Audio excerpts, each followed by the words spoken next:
All right, ladies and gentlemen, boys and girls, toddlers, children, whatever you might be out there listening to this show. Welcome to the Yellow Card Podcast, episode 73. That's right, episode 73, presented to you by the Country Sports Network and sponsored by our friends at Shocked Energy and Exogun. Shocked Energy, make sure you head over to shockedenergy.com. Use the promo code CGSN for 10% off if you order today. Doesn't matter where you live, we will get that to you as soon as you press order. Exogun, make sure that you use the code CGS10 for 10% off if you order today. And relax at the comfort of your own home. With that said, episode 73 starts right away. Your host, Diego Galvez, joined by Chris Jones as always. Chris, how are we doing today, sir? Hanging in, man. Looking good. Feeling good. Yes, sir. We're feeling good. We're hanging in here and monitoring a lot of news that are happening over the past. Man, it's only been about 4 days, but it really has felt like it's been going on for 2 months now that we've been following news.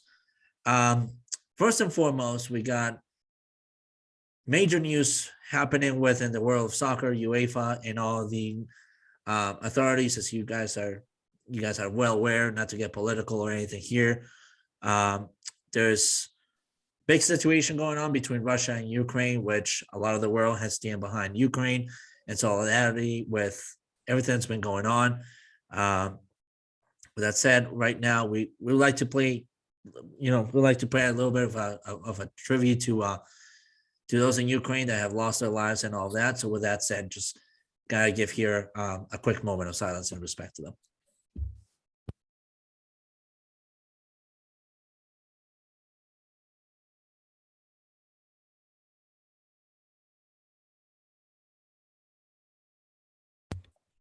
Thank you. So with that said, it's with heavy hearts and heavy mind right now that we announced that UEFA has made official that Russia will not compete in the World Cup of Qatar 2022. That's right. UEFA has announced that Russia will not be a part of the upcoming World Cup due to the recent events that have taken place and that have shaken the core of the world right now. In addition, we do have news that UEFA has terminated their contract with an electrical gas company called Gazprom out of Russia, terminating all of their sponsorship, all their marketing, and all that stuff that they had agreed upon with Gazprom, given and in light, again, to the recent events that have been going on. Chris, I know you've been following up some other news as well related to the matter. So I don't know if you want to enlighten us with what other news you may have at this moment. Yes, so I mean, we have Chelsea's owner asked to step down due to his ties with the government. Yep. So now Chelsea is with the board of trustees when it comes to ownership. We've had Russia be basically banned from competing in the World Cup this year. Mm-hmm. There's no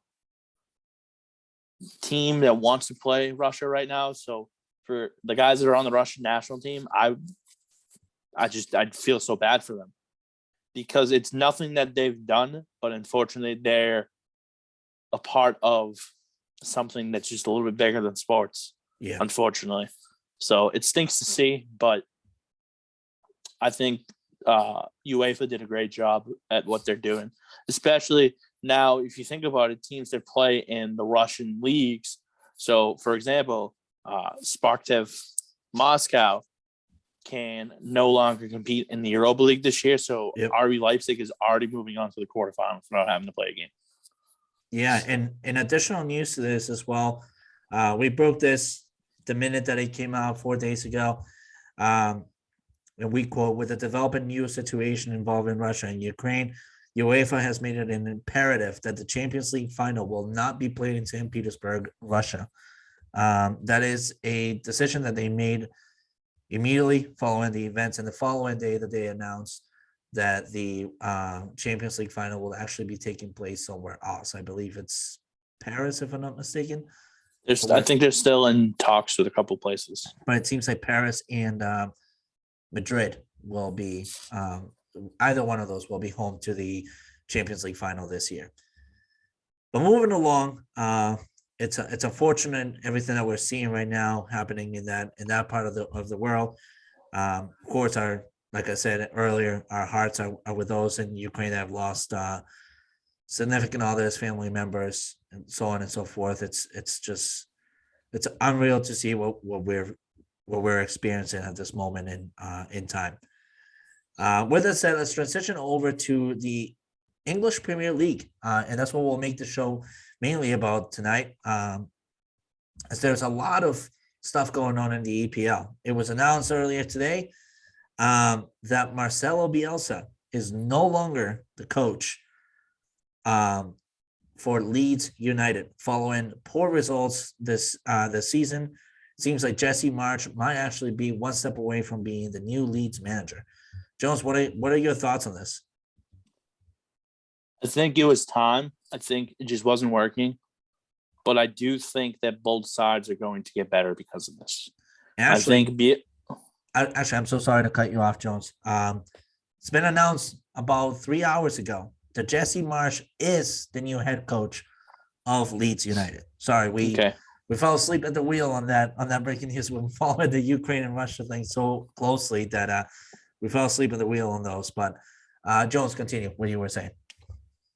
Yeah, well, I was going to say Leeds is going to get Jesse Marsh, which they already did. So I think that's a good fit for them moving forward. And I think Bielsa is going to get a job either in the Premier League or he could go somewhere like the Serie A or La Liga and be contending with these top teams again. I think he's just a talented coach that asks for a lot more out of players than normal coaches normally would. So the effort's going to be there for whatever team that he gets next. Just don't be surprised because I don't think he's going to be out of a job for long. Yeah, no, absolutely. I mean, Marcelo Bielsa is a highly regarded mastermind of the game. He led Leeds United to one of their most successful seasons they've had in a very, very long time since being relegated. Brought them back to a state of high competition in the Premier League. Just unfortunate that this year was not his year. However, no.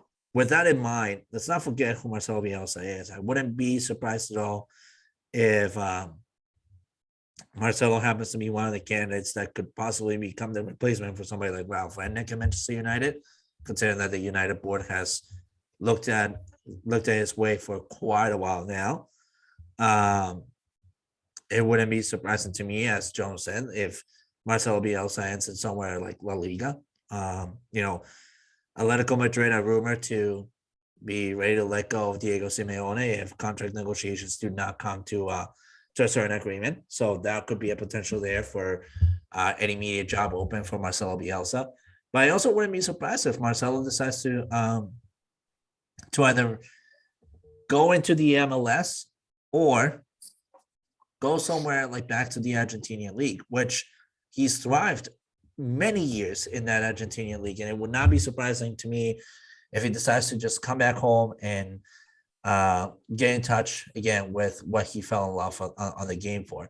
It's unfortunate that Bielsa just couldn't get the job done this year. But I mean, if we look at the English Premier League, there was no possibility for Leeds United to be as competitive as they maybe were last year. This year's English Premier League is just, the version of it is just highly competitive. If you're not a club that has decent pockets available, you're just not making progress at all this year. We've noticed it with teams that have had to redo themselves, like Everton and Newcastle, basically. So it was just a matter of time for Leeds United, in my opinion. But moving on, Jones, what other aspects do you want to talk about in the English Premier League today? Again, this race is still very much close between 1 and 2, and then the top 6 it just gets better every week. Right now, you have Arsenal and West Ham tied in points at 45, sitting in 5th and 6th. Yep. United's got 2 points above them. Tottenham 3 points behind them, and then Wolves 5 points behind them. Wolves and West Ham was a good game this past week. Oh yeah, it was. Both teams desperately needed this win. And for West Ham, again, I thought we realistically were going to get the Wolves special and both teams are going to play really, really tough, and it was just going to end in a draw. That didn't work, unfortunately, for me. So I'm sitting here, I'm looking.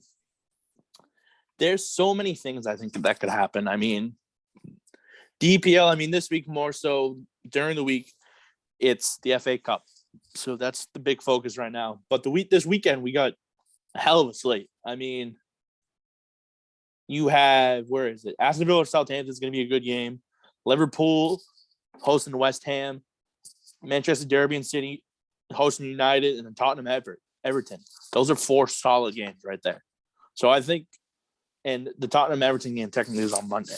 But I think that this is going to set up, and this race every week we're going to be talking about it and how close this race is, and how big of a game that this is, and how big of a game that this matchup is. And, you know, there's still games to be made up.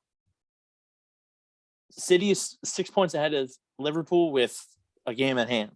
So Liverpool can easily make this ground up. This is a big game for Liverpool this weekend, and for City too. Both sides desperately need the 3 points here. But for a team like Manchester United, I think they're going to be hungry. I think they're going to be willing to play. And realistically, I think best case scenario is that they walk away with a point in this one. So why don't we, instead of best case scenarios and whatnot, why don't we put our money where our mouth is, and let's get into some predictions real quick. So let's start off. We got Leicester City versus Leeds United with a newly appointed manager. Let me get a piece of paper here because I do want to write this down. So I'm tired of having a losing record every now and then. I'm very tired of this crap, man. It's so funny. No, listen, I always write it down. So maybe this is good luck for you. Who knows? Maybe, and it needs to be good luck for me. Otherwise, I'm in relegation mode like Brentford is right now. Which, by the way, let's talk about a team right there that, also had a good transfer window and signed a new player in Christian Eriksen. It's still just not working out for them. Yeah. It's looking more and more like they could actually be relegated. The relegation battles, actually, I think Newcastle's clearly worked their way out of that zone. But Brentford, Burnley, Watford, I think those teams are desperately – 2 out of those 3 teams are going. Norwich is definitely going, unfortunately. I hate to see it. But Everton, they just need to keep getting some wins. But, again, it's one of those things where, like, what wouldn't be surprising if Everton just lets Rafa Benitez go, and then they go, hey, Bielsa, you want to come play for the boys? It's another thing that could happen. Like, there's so many things that can happen. But yeah, but I do think that they're happy with Frank. Oh, that's true. They already left. Dude, I'm fucking, oh my God. That's bad. I'm sorry. I fucking knew that Frank Lampard was the manager too, and I just completely had a blonde moment and just fucking forgot about everything. But yeah, no, they'll definitely keep Frank.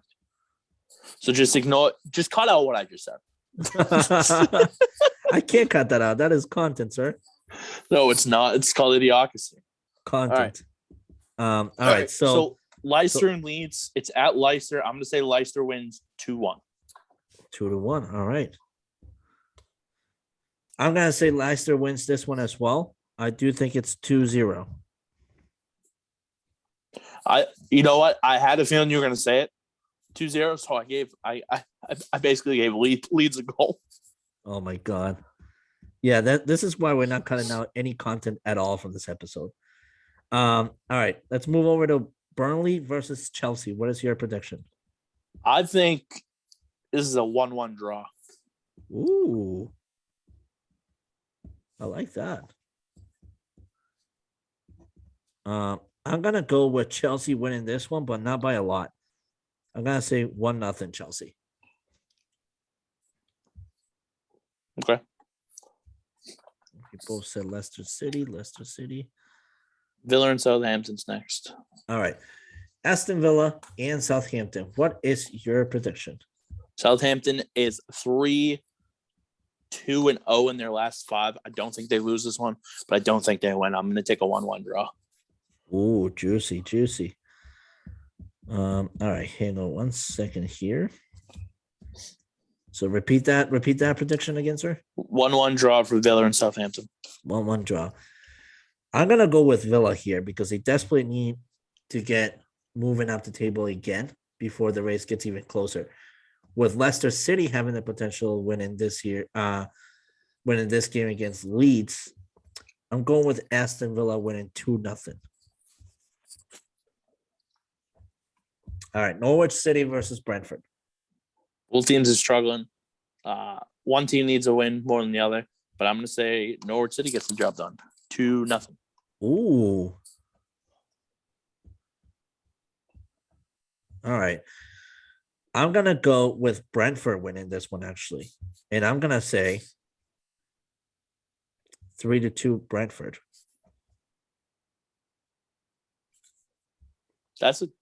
Yeah, I mean, I can see that. Christian Eriksen scores his first goal with the club. That'd be another one. Nice little one. What about Newcastle Brighton?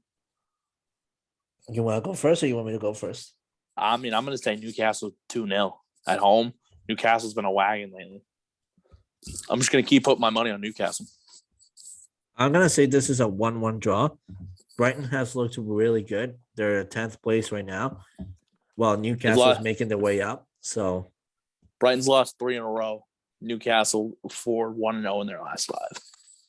Okay. I'm going with the draw. Wolves versus Crystal Palace. I'm giving it to Patrick Vieira. Give me Crystal Palace 2-1. Ooh. Actually, I lied. Give me Crystal Palace 1-0.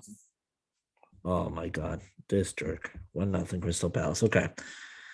I'm gonna go with Wolves 2-1 here. Gotcha. Liverpool versus West Ham. Oof. This is a tough one. Liverpool's hot. West Ham. I'm going to say Liverpool. Right. I'm say Liverpool wins 3-1. 3-1 Liverpool. Okay. I'm going to give this one a Liverpool as well. I'm going to go with a 2-0 score. Okay. Watford versus Arsenal. Arsenal is 3-1-1 in the last 5 games. Watford is also at home, correct? Yes. I'm going to say Watford 1-0. Oh, wow. I'm going to go with a 2-1 score for Arsenal here. Manchester City versus Manchester United, the Manchester Derby. Going 1-1 draw here. I think we finally see Marcus Rashford get the monkey off his back and score the game tying goal. I hope so. God, I hope so. I hope you're right. That would be a big goal for him right there. Yeah, I mean, United right now is 2-3-0. They have more tied games than anything else. Seeing this as a big game, though, I think Rangnick is going to want to show out at a big time. Cavani will be available to play. Mm-hmm. So, you know what? I'm gonna take a risk here. Not to be biased or anything, but I'm gonna go with a 2-1 victory for United. But the thing is, I think they could win this game. I'm just nervous. And also, think of it, they haven't lost a game in the Premier League since they played Wolves back in the 3rd of January. Right. And City, I mean, also too, not for nothing, City against Everton this past weekend, they didn't look that great at Goodison Park. No. And the last time they were at home was against Tottenham. And Tottenham was up, City came back, and then Tottenham scored the late one that put them over the edge. So I think I still think they're on the fence about it a little bit. And also, too, I think they'll be thinking more about what they need to do during the week to move on from the Champions League. Yeah. Even though they're up 5-0, I think they're going to try and get ahead of it. But I think this could be a look-ahead spot. I like United here. Yeah. No, but I mean, I'm going to go with the draw. And honestly, statistically speaking, for the Derby, the team that has won it the most has actually been Manchester United with 77 wins.